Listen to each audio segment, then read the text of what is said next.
प्यारे बच्चों, आज हम लोग चैप्टर सेकंड का नया टॉपिक अगला टॉपिक पढ़ेंगे।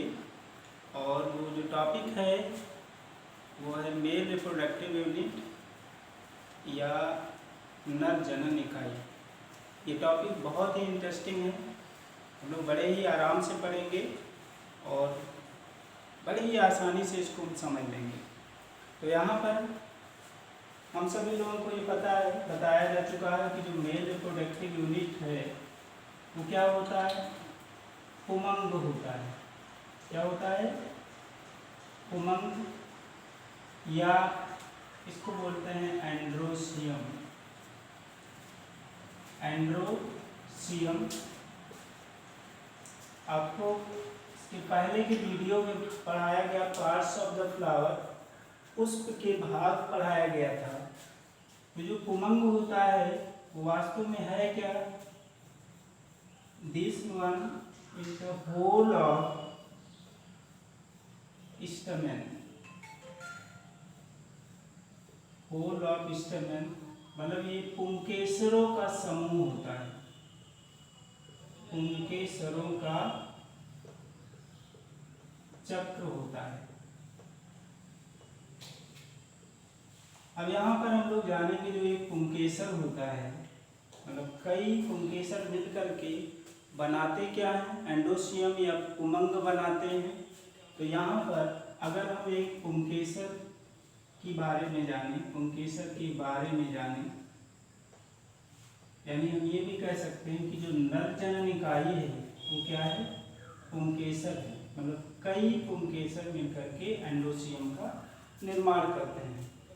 तो यहाँ पर जो पुंकेसर होता है वह उसके दो भाग होते हैं। कितने भाग होते हैं? दो भाग। पहला जो भाग होता है वो होता है परागकोश।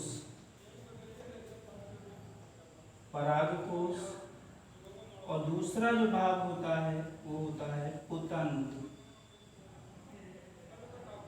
परागकोश होता है, दूसरा पुतंत्र, या इसको बोलते हैं एंथर,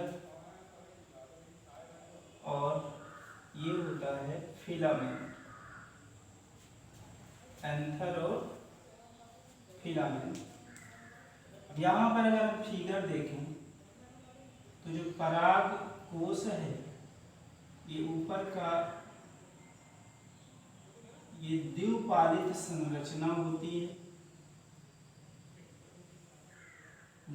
बाइलोब्ड संरचना होती है, बाइलोब्ड स्ट्रक्चर होती है। ये जो भाग है ये वास्तव में ये है एंथर, और ये जो पार्ट है इसको बोलते हैं पुतंत्र या फिलामेंट। अब यहाँ पर एक चीज और जानना है इसमें कि ये बीच में जो दो लोब होते हैं, बीच में ये एक कनेक्टिव टिश्यू के से जुड़े रहते हैं। कनेक्टिव टिश्यू से ये जुड़ा रहता है। अब यहाँ पर अगर हम देखें जो कनेक्टिव टिश्यू है ये क्या करता है, पराग के जो कोष होते हैं उनके लोबों को जोड़ता है। और इसके बाद में अगर इसकी हम संरचना अगर देखें, परागकोश की संरचना अगर देखें तो यहाँ पर अगर इसका TS काटा जाए, ट्रांसवर्स सेक्शन या अनुप्रस्थ कट करें तो वो इस तरह की ये संरचना दिखाई देगी।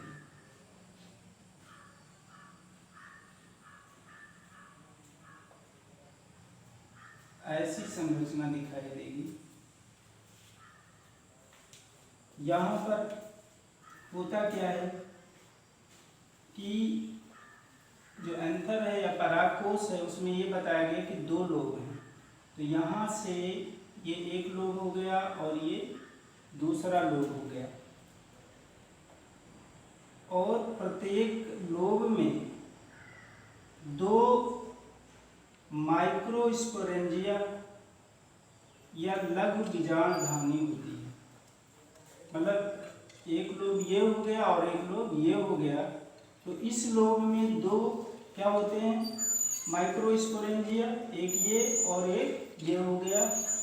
और दूसरे लोब में भी यहाँ पर भी एक माइक्रोस्पोरेंजिया और यहाँ पर एक माइक्रोस्पोरेंजिया, यानी यहाँ एक लघु बीजाणुधानी, यहाँ एक लघु बीजाणुधानी। तो एक परागकोश में जो लघु बीजाणुधानियों की जो संख्या होती है वो होती है, कितनी होती है? 4 लघु बीजाणुधानी होती है। अब यहाँ पर अगर हम फिर देखें लघु बीजाणुधानी की संरचना के बारे में देखें, तो एक लघु बीजाणुधानी की जो संरचना होती है उसमें वह 4 परतों की या 4 प्रकार की ऊतकों से घिरा हुआ होता है, यानी कि इसमें 4 प्रकार की परतें होती हैं। अब यहाँ पे इन 4 प्रकार की परतों के नाम याद रखना बहुत ही जरूरी है। जो सबसे बाहरी परत होती है उसको एपिडर्मिस बोलते हैं। क्या बोलते हैं? एपिडर्मिस, या इसको बाह्य त्वचा कहते हैं। फिर ये दूसरी जो परत है इस परत को बोलते हैं इंडोथीसियम। दूसरी जो परत है वो क्या है? इंडोथीसियम। फिर इसके अंदर जो परत होती है, तीसरी परत बाहर से अगर देखा जाए तो वो होती है मिडिल लेयर। और जो सबसे अंदर वाली परत होती है, सबसे अंदर वाली परत, ये परत, इस परत को बोलते हैं टेप्टम। इस परत को बोलते हैं टेप्टम। तो यहाँ पर अगर हम एक लघु बीजाणुधानी की संरचना का अगर अध्ययन करें तो आपको पता हो गया है कि जो एक लघु बीजाणुधानी होती है वह 4 प्रकार के ऊतकों से घिरी हुई होती है। अगर हम बाहर से देखें तो सबसे बाहरी जो परत होती है वह होती है एपिडर्मिस। उसके अंदर जो परत होती है वह होती है इंडोथीसियम। फिर उसके अंदर जो परत होती है, यानी कि जो इनर मोस्ट लेयर होती है लघु बीजाणुधानी की, माइक्रोस्पोरेंजिया की, वह कहलाती है टेप्टम। ये क्वेश्चन 2 नंबर में पूछा जा सकता है कि एक लघु बीजाणुधानी जितने परतों से मिलकर बनी होती है उनके नाम बता दीजिए। इसके अलावा और भी क्वेश्चन पूछे जाते हैं कि जो सबसे आंतरिक, एक लघु बीजाणुधानी की सबसे आंतरिक परत कौन सी है, तो आंसर क्या होगा? आंतरिक परत जो होती है वो होती है टेप्टम। तो इस तरह से ये क्या करना है, ये नाम याद रखना है। अब हम लोग एक एक की फंक्शन के बारे में जान लेंगे। यहाँ पर ये जो एपिडर्मिस है उसका जो काम होता है, उसका काम होता है प्रोटेक्शन प्रोवाइड करना, सुरक्षा प्रदान करना। यानी कि जो ये है ये क्या काम करता है? एपिडर्मिस का जो काम है वो क्या है? ये सुरक्षा प्रदान करता है।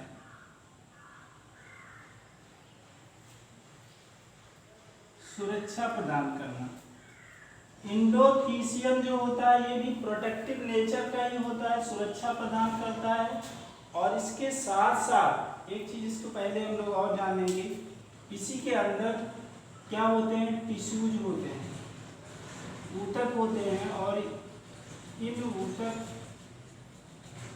ऊतक को बोलते हैं स्पोरोजिनस टिश्यूज। क्या बोलते हैं?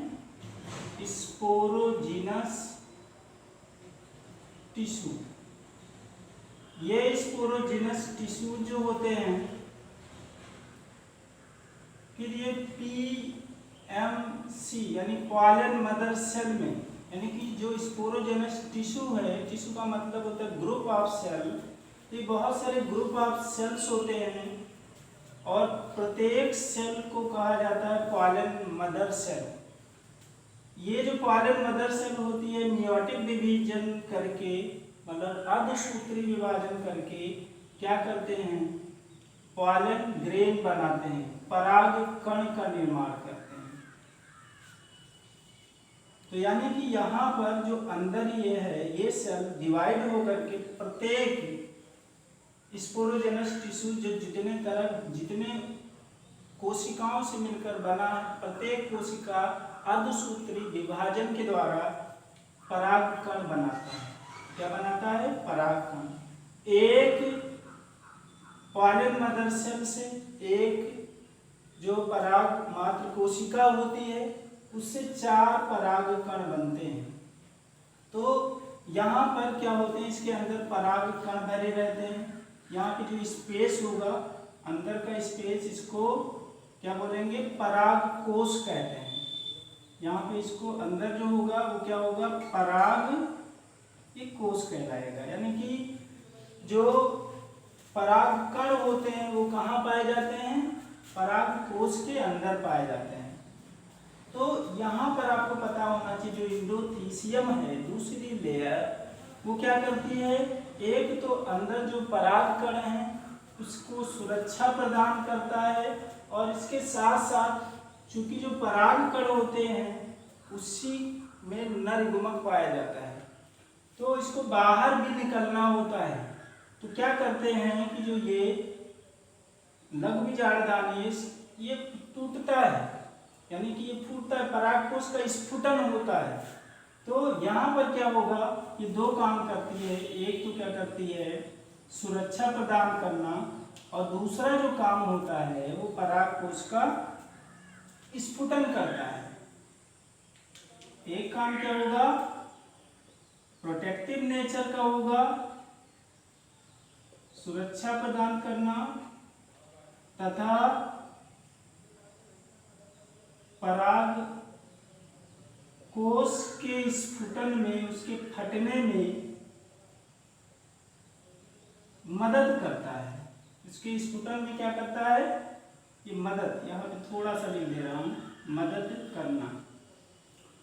उसी तरह से जो ये मिडिल लेयर होती है, मिडिल लेयर, या इसको हिंदी में मध्य परत भी कहते हैं, मिडिल लेयर या मध्य परत, उसका जो कार्य है वही जो कार्य इंडोथीसियम का है वही कार्य किसका होता है? मिडिल लेयर का भी होता है। यानी कि सुरक्षा प्रदान करना और परागकोश के स्फुटन में, जिससे कि परागकण रिलीज हो सके, बाहर निकल सके। उसके बाद में जो ये है सबसे अंदर की जो परत, जिसको बोलते हैं ये टेप्टम बोलते हैं। क्या बोलते हैं? टेप्टम लेयर। और यह लेयर जो होती है ये ऊतकों से बनी होती, कोशिकाओं से बनी होती है, और इन यानी टेप्टम को बनाने वाली जो कोशिकाएं होती हैं उनमें बहुत ही अधिक संग्रहित भोजन होता है। क्या होता है? संग्रहित भोजन। तो इसका जो काम होता है, आपको पता है कि अंदर क्या है? परागकण है। तो ये क्या करता है? जो टेप्टम है ये विकसित हो रहे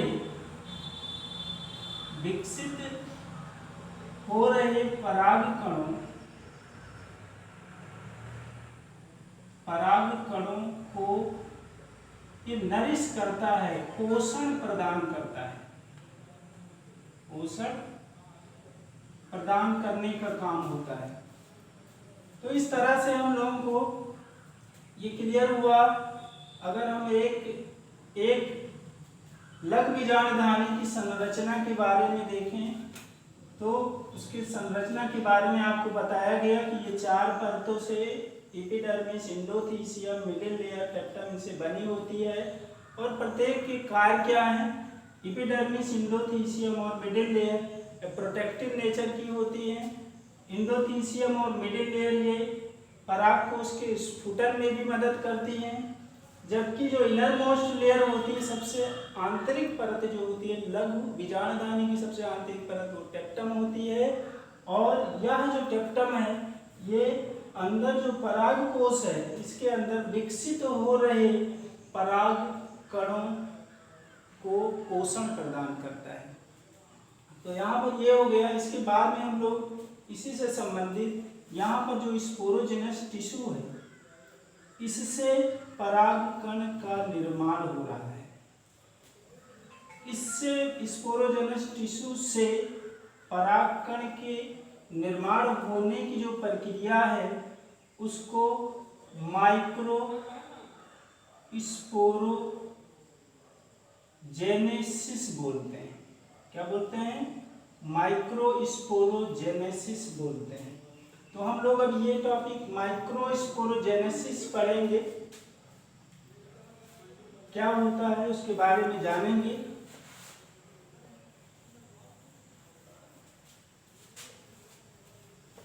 माइक्रोस्पोरोजेनेसिस ये भी बड़ा ही इम्पोर्टेंट टॉपिक है। ये आपके एग्जाम में 3 नंबर या 5 नंबर में भी क्वेश्चन आ सकता है कि जो लघु बीजाणु जनन जो होता है उस प्रक्रिया को समझाइए। तो यहाँ पर अब हम लोग पढ़ेंगे माइक्रोस्पोरोजेनेसिस, या इसी को बोलते हैं लघु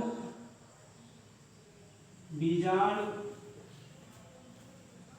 जनन। लघु बीजाणु जनन वास्तव में क्रिया कहाँ होती है? वो होती है परागकोश के अंदर। अभी हम लोग देखें एक परागकोश की संरचना, आपको पता है कि यहाँ पर इससे फिर ये 2 लोब में होता है, प्रत्येक लोब में क्या होते हैं? प्रत्येक लोब में 2 लघु बीजाणुधानी होती है। फिर आपको ये बताया गया अंदर जो होती है यहाँ पर जो सेल्स मिलते हैं, कोशिकाएं जो होती हैं, अभी आपको बताया गया वो कोशिकाएं जो होती हैं, इन कोशिकाओं को स्पोरोजेनस टिश्यू बोलते हैं। स्पोरोजेनस टिश्यू बोलते हैं। अब यहाँ पर जो स्पोरोजेनस टिश्यू है यही अपने नंबर को बढ़ाता है और नंबर बढ़ाने के बाद ये बनाता है, बहुत सारी कोशिकाएं हो जाती हैं। इसको बोलते हैं पीएमसी या पॉलन मदर सेल। इसको क्या बोलते हैं? पीएमसी या pollen mother cell, pollen mother cell, या इसको हम कह सकते हैं हिंदी में जो कह सकते हैं पराग मात्र कोशिका। पराग मात्र कोशिका। यहाँ पर आपको जानना है जो स्पोरोजेनस टिश्यू होता है या 2n होता है, मतलब कि ये द्विगुणित कोशिका होती है। द्विगुणित का मतलब होता है प्रत्येक कोशिका में गुणसूत्रों की संख्या जोड़े में होती है। उसी तरह से यहाँ पर क्या होगा, ये भी 2n ही होती है। अब इसके बाद क्या करता है, जो पीएमसी होता है ये पहला अर्धसूत्री विभाजन करता है। पीएमसी जो होता है वो क्या करता है? प्रथम अर्धसूत्री विभाजन करता है, यानी मियोटिक फर्स्ट ये कंप्लीट करता है। और इससे क्या होगा कि ये जो सेल है, एक सेल या हम कह सकते हैं यहाँ पर एक ये सेल है, यह सेल बना लेता है दो सेल बनाता है। कितने सेल बनाता है? 2 सेल। और जो 2 सेल होते हैं इनको डायड बोलते हैं। क्या बोलते हैं? डायड। इसके बाद में क्या होता है, फिर ये मियोटिक सेकंड करता है, अर्धसूत्री विभाजन सेकंड। क्योंकि आपको पता है अर्धसूत्री विभाजन जो होता है 2 चरणों में पूर्ण होती है। अर्धसूत्री विभाजन प्रथम और अर्धसूत्री विभाजन द्वितीय। तो ये 2 चरणों में पूर्ण होता है। फिर इससे इस कोशिका और इस कोशिका, ये दोनों कोशिकाएं डिवाइड हो करके क्या बनाती हैं? 4 कोशिकाएं बना लेती हैं। कितनी कोशिकाएं बना लेती हैं? 4 कोशिकाएं। यहाँ पर क्या होंगी, जो कोशिकाएं होती हैं वो इस तरह से व्यवस्थित होती हैं कि ये 4 के ग्रुप में होती हैं, 4 के समूह में आपस में जुड़ी रहती हैं और इसको माइक्रोस्पोर टेट्राड बोलते हैं। क्या बोलते हैं? माइक्रोस्पोर टेट्राड बोलते हैं। क्या बोलते हैं? माइक्रोस्पोर टेट्राड या लघु बीजांड चतुर्थक कहते हैं। लघु बीजांड चतुर्थक इसको बोलते हैं। यहाँ पर थोड़ा ध्यान देना, ये जो कोशिकाएं होती हैं, यहाँ पे जो 2 सेल बनी, ये n हो जाती हैं।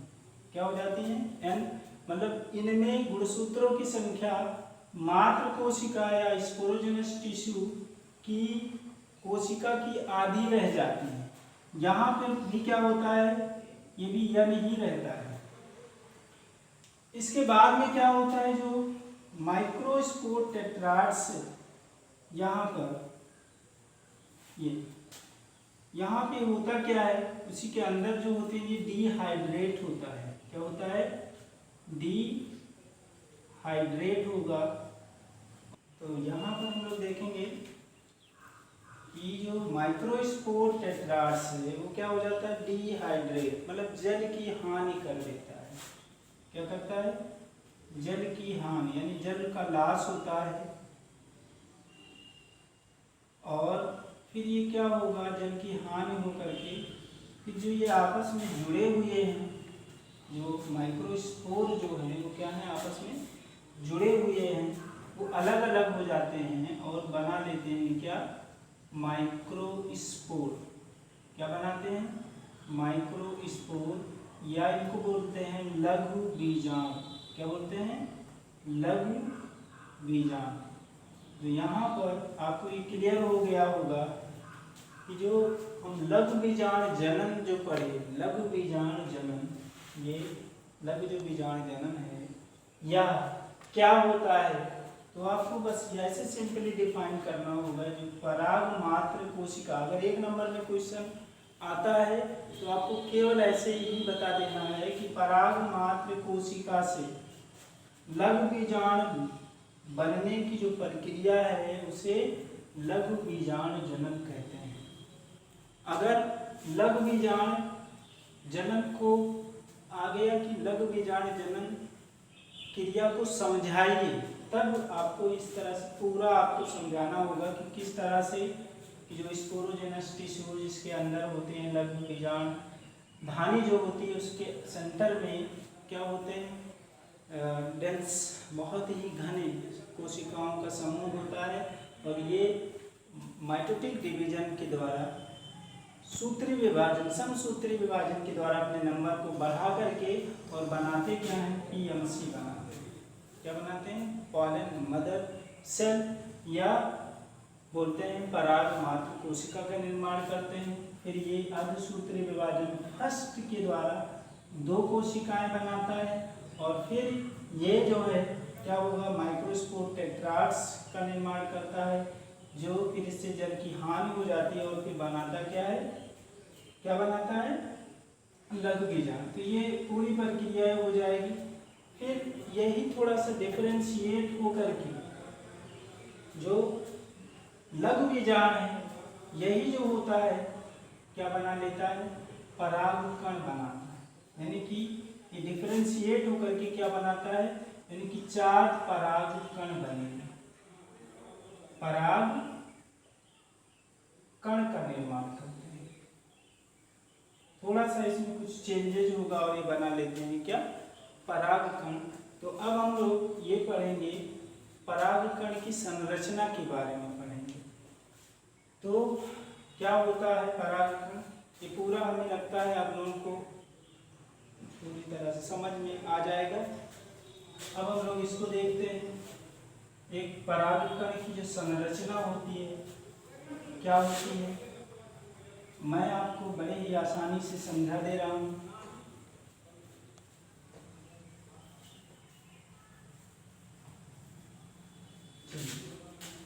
आ जाइए।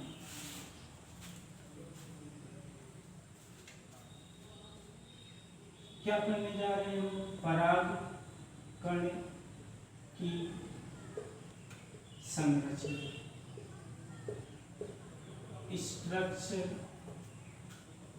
Of pollen grain, structure of pollen grain, ये हम लोग पढ़ेंगे। ये आपको बताया गया कि जो 4 परागकण बनते हैं। अब अगर हम एक परागकण की संरचना देखें तो ये सर्कुलर से वृत्ताकार होता है। मतलब अगर उस तरह से आउटलाइन में देखें तो ये सर्कुलर शेप में देखेगा और वास्तव में ये 2 परतों से, 2 झिल्लियों से घिरा रहता है। कितनी झिल्ली से? 2। आपको ये भी पता होना चाहिए कि जो परागकण है या एक माइक्रोस्कोपिक स्ट्रक्चर, माइक्रोस्कोपिक, जनरली ये माइक्रोस्कोपिक स्ट्रक्चर होता है, यानी कि ये सूक्ष्मदर्शी होता है। यहाँ पर आपको जानना है कि आपको ये बता दिया गया कि जो परागकण है वह 2 झिल्लियों से घिरा रहता है। जो बाहरी झिल्ली होती है इसको एक्जाइम बोलते हैं।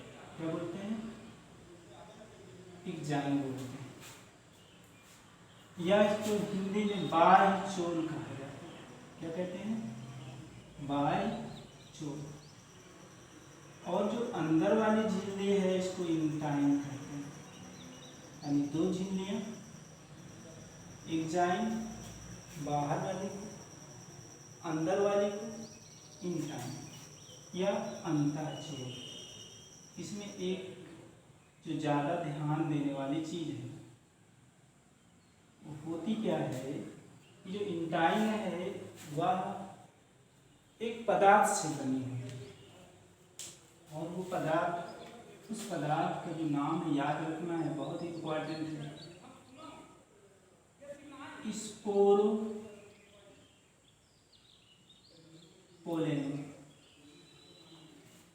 किस पदार्थ से बना होता है? स्पोरोपोलेन।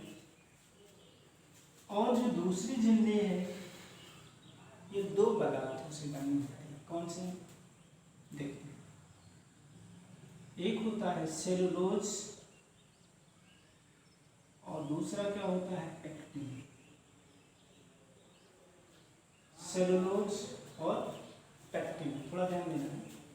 स्पोरोपोलेनिन जो होता है बहुत ही हार्ड मटेरियल होता है। मतलब कि जो स्पोरोपोलेनिन है इसको तोड़ने के लिए, इसको डिग्रेड करने के लिए बहुत जल्दी ये डिग्रेड नहीं होता है, यानी कि इस पर अगर सूक्ष्म जीव का एक्शन आसानी से नहीं हो पाता है, और इसी कारण से हम पॉलन ग्रेन को बहुत ही लंबे समय तक रख भी सकते हैं, प्रिजर्व भी कर सकते हैं। अब यहाँ पर अगर देखा जाए तो इसमें होता क्या है, जो आपको पता है इसमें हैप्लॉइड न्यूक्लियस होता है, मतलब आधा गुणसूत्र रखने वाला न्यूक्लियस होता है। तो जो न्यूक्लियस होता है वह डिवाइड हो जाता है, अंदर का जो प्रोटोप्लास्ट होता है, अंदर का जो जीव द्रव्य है वो डिवाइड हो जाता है, और यहाँ पर जो डिवीजन होता है अंदर के प्रोटोप्लास्ट के डिवीजन में वो अनइक्वल डिवीजन होता है, यानी कि बराबर डिवीजन नहीं होता है। और इससे क्या होता है, एक बड़ा केंद्रक बन जाता है और एक छोटा केंद्रक, यानी कि यहाँ पर जब प्रोटोप्लास्ट डिवाइड हो तो 2 कोशिकाएं बन जाती हैं। कितनी कोशिकाएं बनती हैं? 2। एक कोशिका जो होती है तर्क रूपी या स्पिंडल शेप होती है, और एक जो बड़ी कोशिका, यहाँ पे ध्यान देना है, जो ये छोटी कोशिका इसी बड़ी कोशिका के अंदर ही रहती है। जो बड़ी कोशिका है इसको कायिक कोशिका या वेजिटेटिव सेल बोलते हैं। क्या बोलते हैं? कायिक कोशिका या वेजिटेटिव सेल। और जो छोटी कोशिका, ये जो छोटी वाली कोशिका है वो बड़ी कोशिका के अंदर यहाँ भी हो सकती है, जैसे यहाँ नीचे दिखाया गया, इसको बोलते हैं जनरेटिव सेल, जनरेटिव सेल या जनन कोशिका कहते हैं। जनरेटिव सेल या जनन कोशिका बोलते हैं। अब यहाँ पे थोड़ा एक चीज छूट रहा है, जो एक्जाइन है या ये हम कह सकते हैं स्पोरोपोलेनिन पूरे जगह पर नहीं होता है, कहीं कहीं पर क्या होते हैं वो हार्ड मटेरियल नहीं पाया जाता है, और वो बनाता क्या है, वो जर्म पोर बना देता है। क्या बनाता है? जर्म पोर। मतलब इसी जो एग्जाइन है या बाह्य चोर में ही बहुत छोटे छोटे छिद्र होते हैं, उनको बोलते हैं क्या? जर्म पोर। वास्तव में जर्म पोर उस समय जब परागकण का अंकुरण होता है, जर्मिनेशन के लिए ये जरूरी होता है। पराग नलिका के निर्माण के लिए क्या होता है? जरूरी होता है। पॉलन ट्यूब फॉर्मेशन के लिए जरूरी होता है। तो यहाँ पर क्या होगा कि जो जनरेटिव सेल है, यही जनरेटिव सेल जो होती है, जो जनरेटिव सेल है, ये क्या करती है? ये जनरेटिव सेल जो होती है यह डिवाइड होती है, और डिवाइड हो करके दो मेल गैमीट यानी नर युग्मक मेल गैमीट का निर्माण करती है। दो नर युग्मक का निर्माण करती है। ये दो नर युग्मक का निर्माण हो जाता है। तो इस तरह से हम लोग यहाँ पर पराग कण की संरचना के बारे में जाने। अब देखना है, कभी कभी क्या होता है, कुछ ऐसे प्लांट हैं, थोड़ा सा एक चीज और ध्यान देना है, कुछ ऐसे प्लांट हैं जो क्या करते हैं, इसी यानी पॉलन ग्रेन को रिलीज करते हैं दो कोशिका के रूप में, वेजिटेटिव कोशिका और दूसरा जनरेटिव कोशिका। ये होता है। कुछ प्लांट ऐसे होते हैं जिनमें क्या होती है कि ये प्लांट यानी परागकोश के अंदर ही इसका विभाजन हो जाता है, यानी कि जनरेटिव कोशिका का विभाजित हो जाती है, डिवाइड हो जाती है सेल, और डिवाइड होकर के दो नर युग्मक, दो मेल गैमीट बना लेती है। तो इसका मतलब एक तो वेजिटेटिव कोशिका हो गई और दो कोशिका और बन जाएगी, दो मेल गैमीट, तो वो तीन कोशिकाएं हो जाती हैं।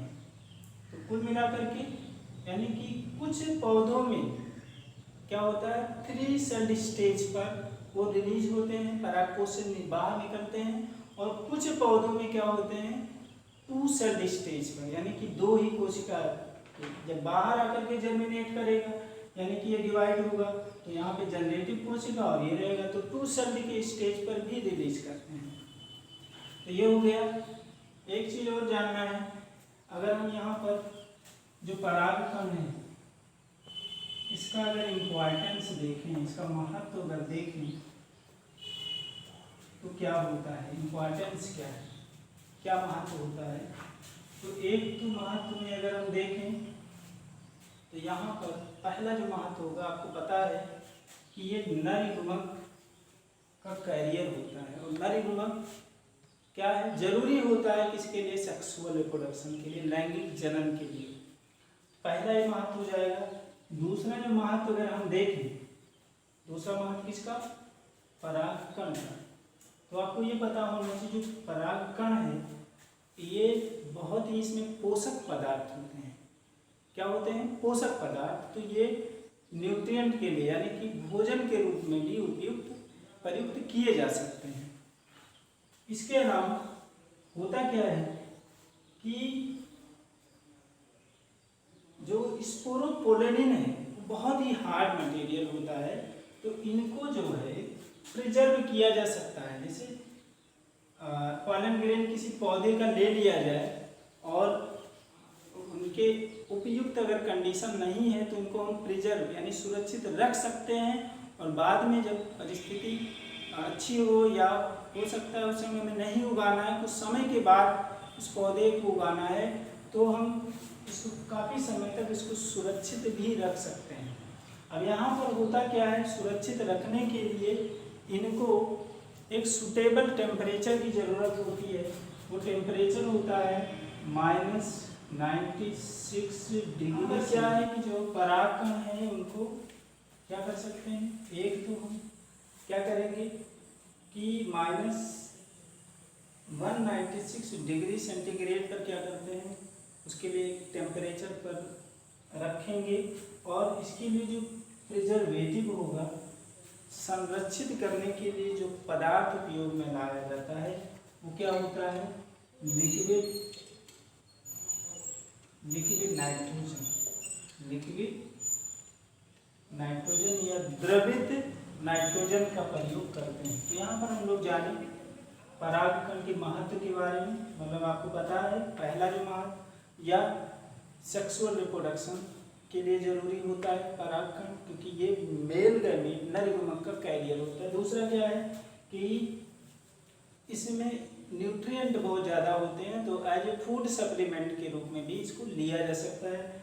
और तीसरा जो है क्या है कि इनको हम फ्यूचर में उपयोग करने के लिए प्रिजर्व कर सकते हैं, काफ़ी वर्षों के बाद में भी इनका उपयोग कर सकते हैं। प्रिजर्व करने के लिए जो मटेरियल चाहिए, जिसमें प्रिजर्वेटिव जो मटेरियल होता है वो लिक्विड नाइट्रोजन होता है, द्रवित नाइट्रोजन होता है, और उसको प्रिजर्व किया जाता है जिस टेम्परेचर पर, वो होता है क्या 196 डिग्री सेंटीग्रेड। तो यहाँ पर हम लोग इस वीडियो में ये पूरी टॉपिक कवर किए मेल रिप्रोडक्टिव यूनिट में, जिसमें हम लोग क्या जाने, एक तो एंथर यानी कि परागकोश की संरचना, परागकण की संरचना, माइक्रोस्पोरोजेनेसिस, इसके अलावा यानी कि लघु बीजाणु जनन, लघु बीजाणु धानी की संरचना, ये सभी चीज़ें हम लोग जाने। इसमें बहुत सारे क्वेश्चन बन रहे हैं, क्या करना है बहुत ही आराम से इस वीडियो को पढ़ेंगे और समझेंगे, क्योंकि ये जो टॉपिक है बहुत ही इम्पोर्टेंट है।